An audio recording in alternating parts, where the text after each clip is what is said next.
Okay, so why are prices crashing on Football Index? How does Football Index make money? And how can these problems be fixed? So this is a follow-up video from last week's video. We'll put a link in the description down below if you've not seen it. I know many of you have, particularly those from the Football Index community have reached out. There's been a lot of feedback about that. The last week's video was about my view, my opinion as somebody who potentially joined the platform and why I wouldn't do that right now in its current state. It wasn't meant to be an attack on the Football Index community. I know a lot of people within have reacted quite badly and feel as though it was. So that's why I thought it's important to do this video from a slightly different angle so that you guys can actually understand why I'm doing this. Now, to be quite honest with you, it's a waste of my time. I don't need to be doing this. There's nothing in it for me. I haven't got ulterior motives. Yes, I trade on Betfair. It's not linked. It's just that it was an interesting topic that people have asked me about, and potentially I was thinking about it from my own viewpoint because, companies early on, if you get involved with them, when they're developing, it can be a good time to make money, particularly when it comes to betting. So this video is not about bashing Football Index.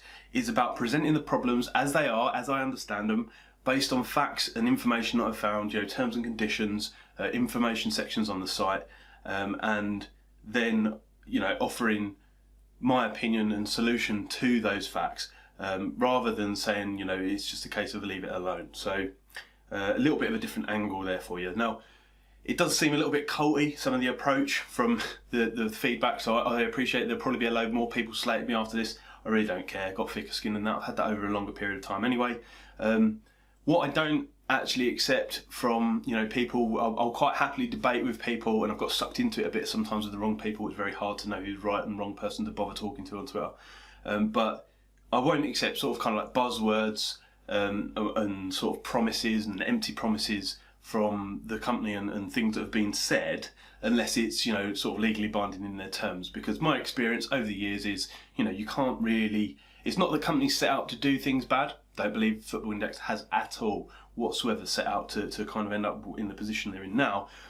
But unless it's in the company's terms and conditions, I can't wholeheartedly dive into that and take it as gospel.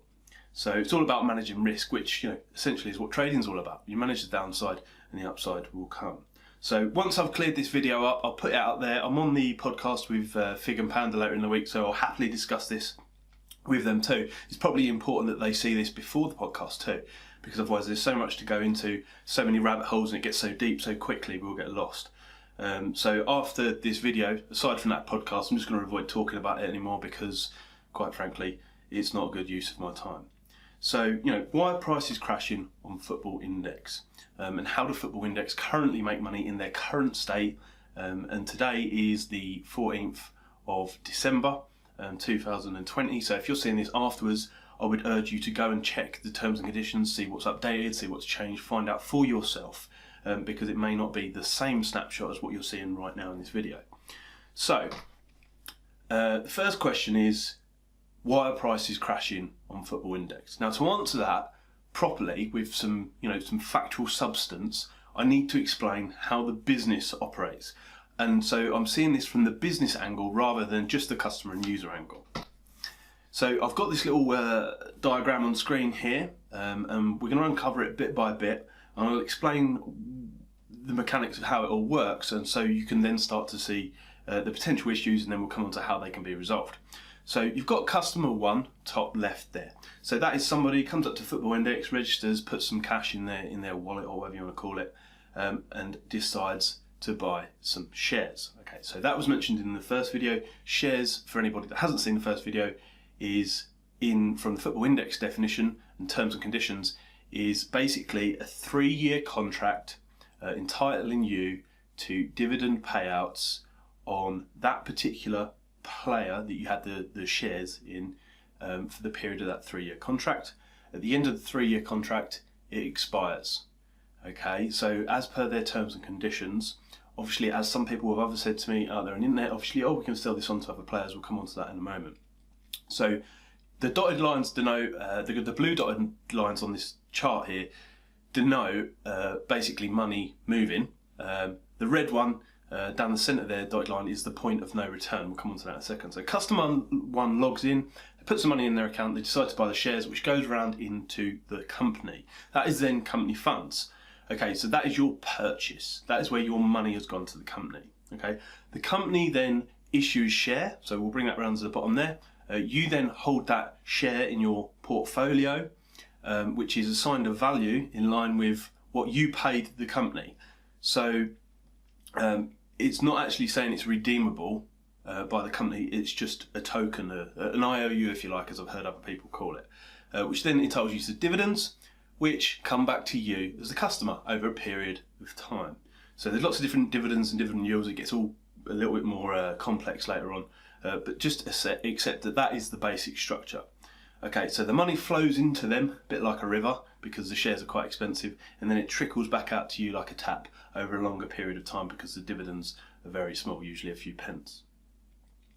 So what happens once that money hits the company? Well, obviously it's company money, it's not yours anymore. You've basically bought your contract with that. So being something that happens in the future. So it's, it's a derivative basically. So the company then spends their money on things that the company needs. So think of things like sponsorships, Football Index on footballers' t-shirts. It's not a cheap business, you may have seen it. They obviously sponsor, I think it's QPR at the moment for this season. Advertising, things like TV ads, maybe Google AdWords. Again, that can be quite dear depending on what you're going for. Clicks in the gambling industry are usually sort of like £8 a click, something like that I would have thought minimum. Affiliate marketing, so the affiliates that you may have seen on Twitter and other places that want you to click their link or use their code, they get a payment when you sign up. So taken from the Football Index website, they pay affiliates a CPA of £100 or up to £100. So if, for example, customer one comes along, clicks somebody's link, joins Football Index, they can get up to £100 for signing that person up. So that's a £100 liability for the company. Okay. Other marketing, there's stuff everywhere, the internet, Facebook, whatever they want to use. Also, you've got things like customer support, product development down there on the right. Obviously, it's constantly evolving, as people will know that have been with the index for any period of time. Promotions and guarantees. Again, that can be another very expensive thing for the company because these rebates incentivize people to carry on using the product. I see also there's a promotional offer on their website when they're encouraging people to sign up, and they say they'll refund up to £500 at the moment in initial losses. So there's that one, and then probably the most expensive problem for them to solve overall is seeding prices and liquidity. So I don't know the exact costs of all of those things. I don't know the exact costs of money in the company because we haven't got access to the company details publicly like that, but I'm just kind of like building up the picture so people can see how this business model operates. Okay, so if you just take two of those things off the bat, the £100 for an affiliate and the £500 rebate of losses, potentially they're already at a £600 loss for signing up a new customer. So that value has to come from somewhere. It's a zero-sum game. The company can't necessarily win and you win indefinitely. Somebody has to lose somewhere. So where do we go from here? So another thing just to be clear on as well, down the bottom there, dividends are stipulated in their terms as a payment on actions. You've got the in-play goals, in-play dividends, match day dividends, media dividends, all stuff like that. But they are able to change them with 30 days notice whilst you're inside the contract with them, the 3-year contract, and you can't exit the contract. They can just change them. That is in their terms. Okay, that's not something I've made up. And before everybody says it, I know people have already said on Twitter, oh, they haven't done that yet. That's fine. This is a legal document. It's not saying that they won't ever do it. Okay, so we're talking about managing the risk and the downside, which is where my previous video come from in terms of its angle. But you say, well, we can sell our shares to other users now. So Football Index has adapted over the last year or so. And you're not the only customer signing up. So customer 2 signs up, they too put some money into the company, that's company funds. They then get their shares issued, they then get their dividends over the period of the contract, and you are able to buy and sell these shares between each other. Okay, so that essentially in its most basic form is how Football Index's business model operates. Also, just to add in there, they take only a small 2% commission between customers 1 and 2 if you are to trade shares. We'll come on to that shortly, but also when you trade shares, the contractual period of 3 years is refreshed. which is something that a lot of people have pointed out. I'm going to come on to that in just a second. So that's how Football Index make their money, okay?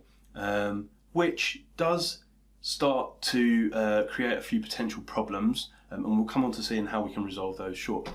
So the problem is the share pool, if you want to call it that, the collectively all the shares that are in circulation from the initial slide there, they go into the pot, the share pool, and there's no way for them to come out currently, okay? Which is something that concerned me in the previous video. So that pool is getting bigger and bigger and bigger and bigger. We'll come on to minting shares and IPOs in just a second. But in order for that pool of shares to be serviced constantly, there needs to be a good influx of new customers. In fact, as the pool increases, the new customers need to increase because they need to service that pool of shares. Okay. So if you look at the chart on the screen there, or the very primitive PowerPoint, every new ring is new shares being added or minted or added via a new player, via an IPO, into the share pool. Okay. So I think that's quite simple for everybody to get their head around. Now, if we look at supply and demand, this is the only thing that ever dictates price on any exchange. Okay, so the more demand there is, the price goes up. The more supply there is, the more the price goes down. And this is something that I previously tweeted when somebody else was saying various things, caused a stir. So I'll try and cover as many of those as I can, because quite frankly, I'm just trying to answer these questions as clearly as possible and offer the logic for it. So we've got Sancho there. It seems to be everybody's player to talk about. That's why I've picked it as well. Over the last 6 months, you can see his price has gone from nearly £16 all the way down to average sale price of £4.62 on this screenshot here, or on the chart £5.22. Okay, so price drops on Football Index because of the current model are not necessarily relative to player demand. Okay. So they're more relative to what is going on with the company. And that is the problem. That is a risk for me thinking about it as somebody to get involved. Well, that's how I see it anyway. So the more shares there are in circulation, the more buyers they need, as we said in the previous slide there, to service that pool. Okay, so by not removing shares via expiring, because a lot of people's quick answer is, but they haven't expired any shares yet, even though it says it in their terms and conditions. And it's like, yeah, they haven't, because I'm sure that will actually make people want to sell their shares more, which has probably been an evolving problem for them over time. Like I said, I don't think they've set out to do it like this. I just think it's kind of how things have gone. They're trying to sort of repair various other issues. But by not removing the shares from circulation, they are changing the overall supply and demand on the platform. Okay, so if you look at the offers and bids over on the right there, you can see that the amount of people trying to sell shares far outweighs the amount of people trying to buy shares, which is why the price has bombed. Okay, because people have maybe lost confidence for whatever reason in the platform, churn of customers coming and going, have upped and left, they've pulled their money out of that pool, but the pool is there and certain people are left with more shares than they want, and so they're trying to sell them, everybody undercuts each other, the price bombs. Okay, so just to back that up, I had a little look this morning just when I was putting this quick few slides together. The 5 most popular players on Football Index right now. Let's see what's happening with all of them, okay? So it's not just a case of me picking something selectively, as other people have already tried to accuse me of too.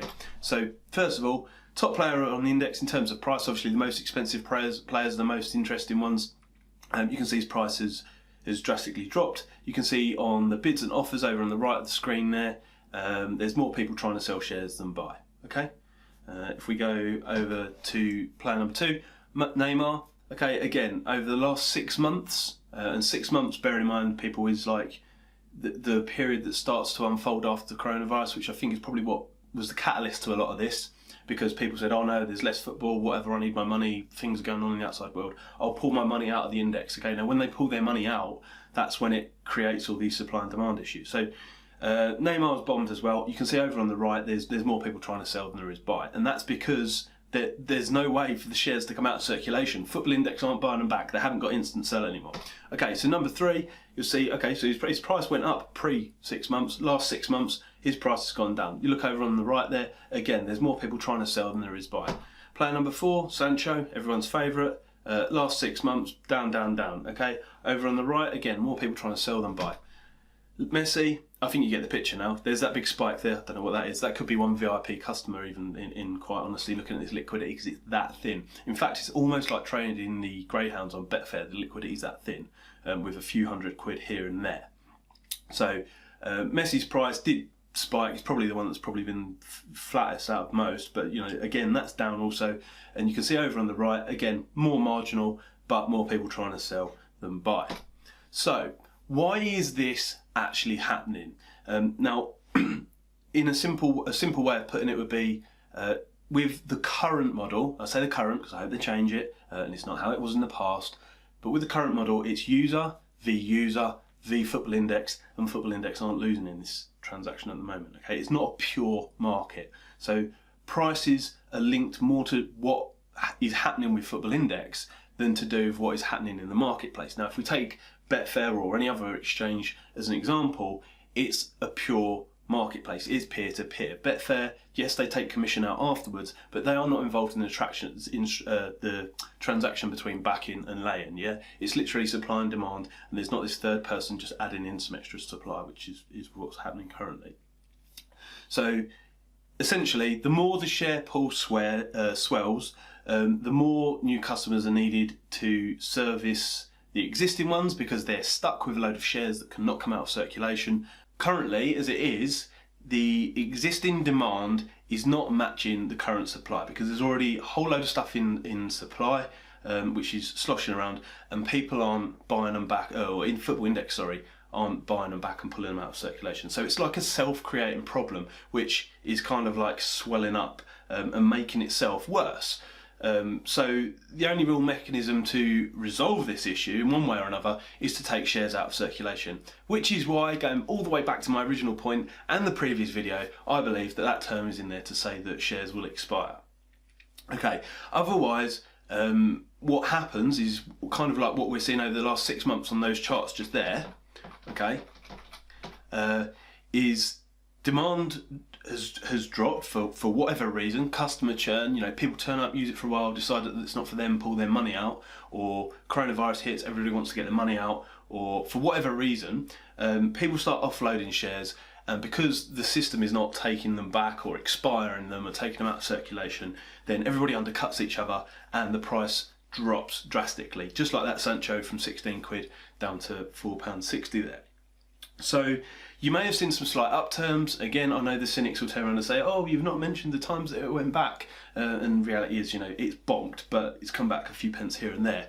And a lot of the time, that's short-term things like promotions. Okay, maybe somebody becomes a little bit more confident about using index and decides to plough in some money. Maybe a VIP customer, again, thin liquidity, all that kind of stuff. But when they offer rebates and promotions, which I see happens quite a lot over on the right of the tab there with Football Index as well, it incentivises everybody. It creates temporary short-term demand, which means prices just go back up for a little bit.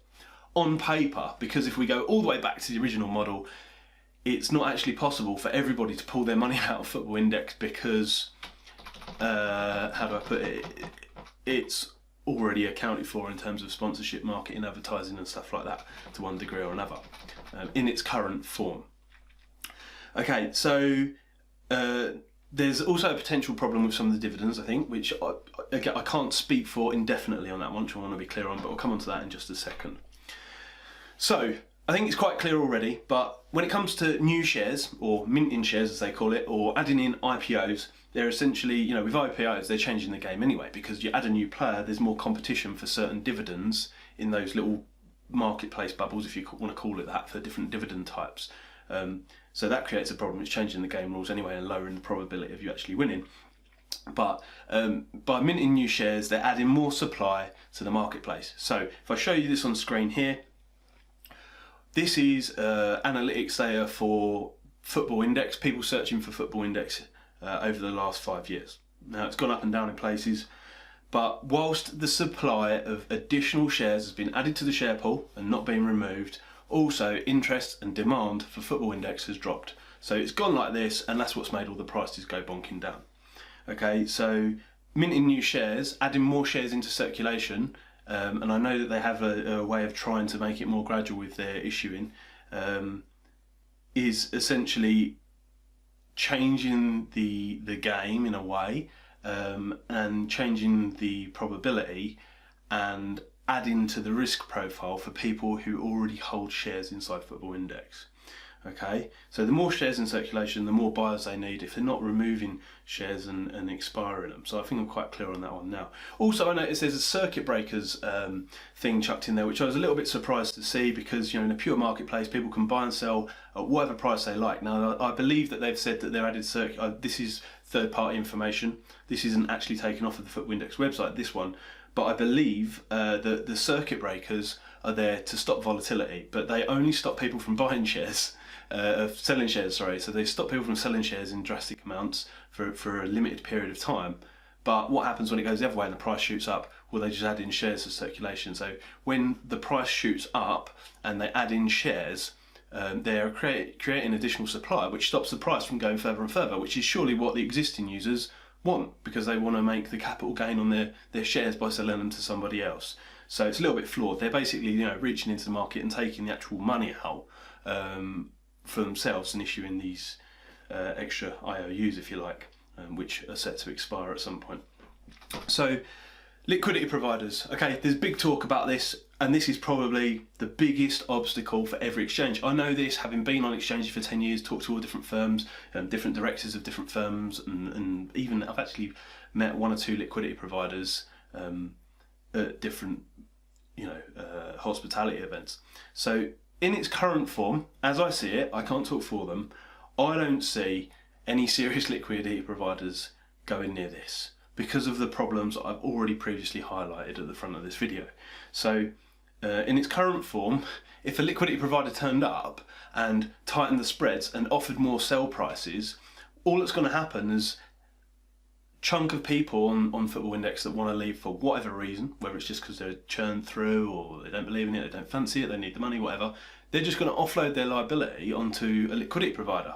So who in their right mind is going to do that unless they know everything's safe? And currently in its current form, it doesn't look that safe, and it looks like everything's been going down, and I don't know, potentially maybe it will in the future if they don't change something.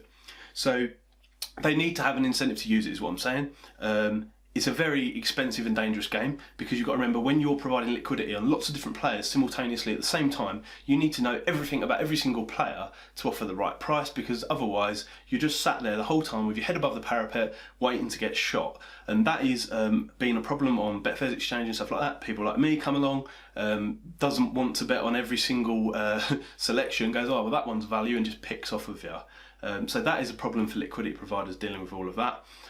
So I don't see why they'd want to get into that as such. It's a very expensive game, and also these people are really smart people, okay, far smarter than me. So if you want them to get involved, you need to incentivise them financially, because otherwise, why would they do that? They could just log in themselves and use it themselves and make a heap of money. Okay, so personally, I'm a little bit dubious on that one. I don't know how FI solve that problem, although I hope they do it for all their users. So on to the dividend problem. Okay, so as I've already said, crystal clear on this one from their terms and conditions. A dividend is basically derivative. It's value derived from the dividends on the player over the period of the contractual period.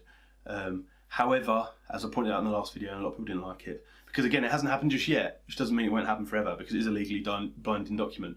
The terms are able to change at any time, 30-day window, and it doesn't necessarily mean you'll be able to sell your shares. Okay, so as people have said, you can refresh your shares because, oh, there's no problem here because I can sell my shares to the market and then buy them back, and I've got another 3 years on it, which is true. That's what the terms say that you can do, although they do say they can change the dividends and expire the shares. So if you think about this over a player's career, period of time, I don't know, 14 years, 15 years, if a share is issued at the beginning, it goes into circulation. This is from a business point of view. Okay, how does this work? I'm not too sure on how the numbers work out on this. So if they put a player's share into circulation for say £4, someone like Harry Kane. Okay, so he's got these little bit more than £4. But we'll call it £4 because it's a nice round number for the example. Okay, so issue a share at £4. Then they pay out a dividend a couple of days later for 4p, I don't know, match day dividend, something like that. Okay, and then somebody goes, well, I want to sell my share to somebody else on this platform the contract is renewed. Now, when they sell the share, there is the 2% commission, which Football Index take, which could potentially fund some of this into the future. But if you think about it, somebody could hold a share for 2 years, 11 months, 29 days, then sell the share and get another 3 years off of it. That would be probably the best way to extract value out of a player over a longer period of time, because you've not got the spread and all that kind of stuff involved. But anyway, going off on a tangent, how can they carry on paying dividends, okay, on the same share, whether it's with that person, or the next person, for the period of 14 years when all they got was £4 in the initial instance, is what I'm trying to say here. So the resale's done, they get their 2%, then they carry on paying 4p, 2p, 1p, whatever, goals. So if you think about somebody like Harry Kane, he's had 222 appearances thus far in his career, 152 goals recorded, 30 assists, and obviously if he's been on the index for that period of time, then there'll be media dividends and all sorts of other things. I don't know how it works out. It might be that it works out fine on their back end, but it doesn't seem as though the dividends will stay exactly as they are forever, or they can possibly, because you think about it, how many dividends is it before that £4 is spent? Bearing in mind, if you go back to the beginning, they've got all those other costs to deal with and pay for out of that £4 also. Okay, so that was just a slight observation on the dividends. And again, I'm not saying that it's broke. Maybe the commission would cover it, but people would have to sell the shares a hell of a lot more, I think, rather than just once in the 3-year period. So, ideas for solving this problem, because I'm not here to bash the Football Index. As I said right at the beginning, I really am not. So how do I think that they could potentially deal with these issues? Feedback for them, if you like, or maybe, rather than people giving me crap, this is the type of thing that maybe they should be saying to Football Index. Well, first of all, you should probably turn on the instant sell again. You need to have some kind of mechanism so that people can take the shares out of circulation. Obviously, that means Football Index needs to have the cash reserves to do that if people do want to sell their shares and they have to buy them back off of them. So I think they should probably introduce instant sell again. Also, the minting of shares. I think something needs to change there. Exactly how that looks, I don't know, because there's a knock-on effect for every time they do. I think that's probably how some of these things have developed with Football Index. Like I said, I don't think it was intended to be how it is now. But you know, when they change something, it changes something else, which means we change that, and then you send on this big chain reaction. So I think they need to stop the minting of new shares, update their terms and conditions, be a lot clearer and more open and transparent and sort of two-way with their user base, and update those terms and conditions to reflect what they're going to do to resolve this and go forward and actually change things. One thing from a sort of side position a little bit, I think, is they need to simplify this game and process for people if they want to attract new customers. If they want to have very niche marketplace where specific customers will sit down and spend time to learn about all these different facets and how it all works and give it a go, aside from those who just want to have a bit of recreational fun and sling some money in and see what happens, then they need to make the game a little bit simpler. It needs to be a little bit clearer.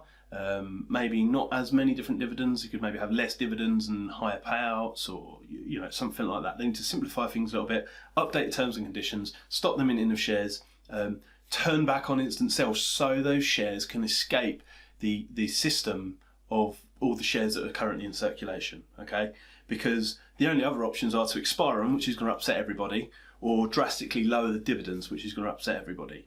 So they're probably the first things that come to mind. Also, I would say that they really need to install trust and confidence on their current user base to keep it functioning properly and go forward. If they don't, it's just going to keep sinking further and further. And I hate to say it, if it did reach that point where it sink low enough, the sinking ship, quite frankly, the last ones on it are going to drown. Yeah, because they're going to be the ones that get the terms and conditions quoted to them because, sinking ship. So anyway, increased funds protection would be a great way to incentivise extra trust. Again, there's probably a cost added to that. Ring fencing customers' funds separately, being very clear and open about that.